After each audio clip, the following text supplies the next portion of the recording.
I'm here tonight prepared to present to you a perspective that has never been tried before in history.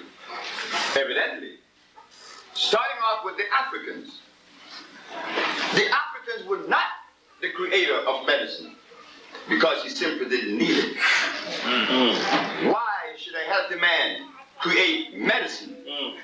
The African was not the violators of the laws of life. So as we journey tonight on this subject of healing and nutrition, we want to now retract, just go back into the pages of history. Because to place us back on that journey that would maintain health and stability, we have to place the seed in the environment that is conducive to that seed. For instance, I would take the burdock plant and take the seeds to Central America, plant them in the soil, and it would die. It would never grow. Why?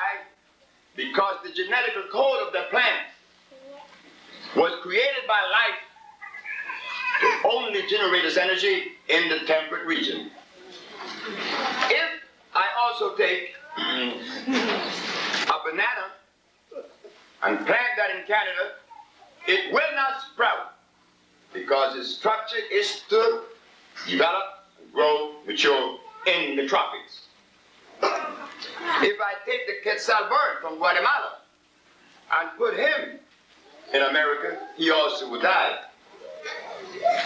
If I take a gorilla and place him in Alaska, he would perish. So would be the polar bear in Africa.